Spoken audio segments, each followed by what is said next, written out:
What are you doing? I'm just looking up SR's a marketplace. Oh yeah? I'm gonna go work on the J for a bit. Yeah, easy. Try to get this done.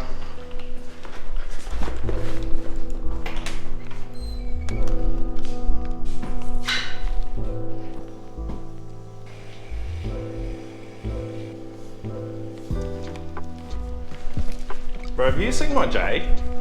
What do you mean? Well, it's gone. The hell? Surely it's gotta be around here somewhere.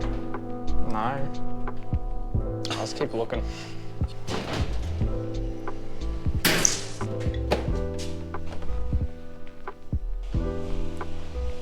Nah.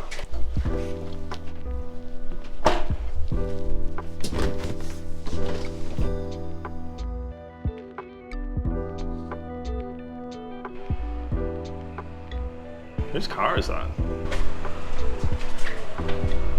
We still haven't found your engine. Let's have a suss though. Oh, well there it is.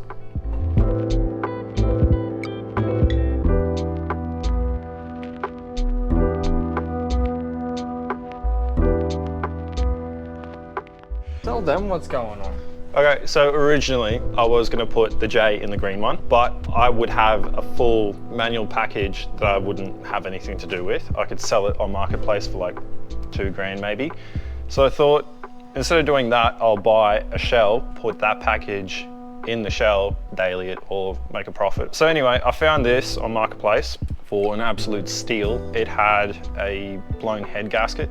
There were parts everywhere, but everything else was here, as you see it, apart from obviously the J and the intercooler. They're quite notorious for not really having any room in the front. Anyways, the car is stock auto, which I've ripped out. I'll show you guys the engine in a minute. It's sitting over there.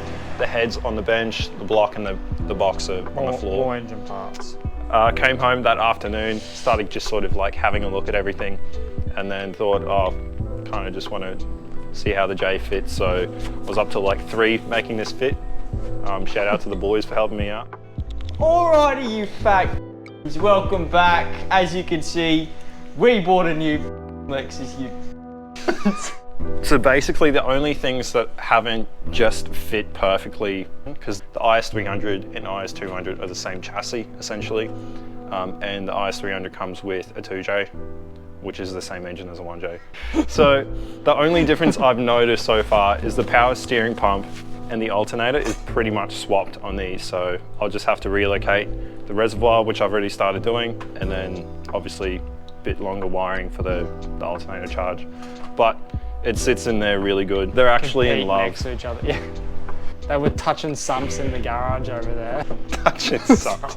So the reason I chose this chassis above the green one is it's a higher trim model despite being auto, like it's got the sunroof. The panels are much straighter. I haven't rolled it yet, so we'll see about that. We didn't add any footage of ribbon rolling these, but I feel like we will one day. We'll leak it. Oh yeah.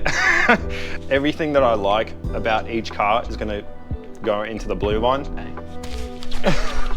You know how your 34's intake is like a bit sexual and it's like that? Or you know how your 34's intake is amazing and it sits like that? Yeah.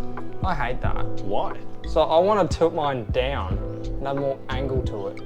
So you want it less straight, meaning it's more sexual? No, it's gonna have the same like bend in it, but just down. You know, I can just twist mine, like... No, you can't. Yes, I can. Well, then do it. I reckon Why? that looks sick. That looks... You can't say. You can't. It looks like it likes... So you're saying you like it better like that? Yeah, it looks less... That looks better. Does it? I would even go like mad angle like that. What's the angle gonna change? Nothing, now it's just a floppy... instead of a bendy banana. So you hate that look if I went it like that? I don't hate it, I just like, I don't think it's that big of a difference. I can literally just twist mine and it'll do the same thing. You've got a big pod filter. No, it looks clean. Yeah. But check this out. TVs in the headrest. Really? How come we didn't see that?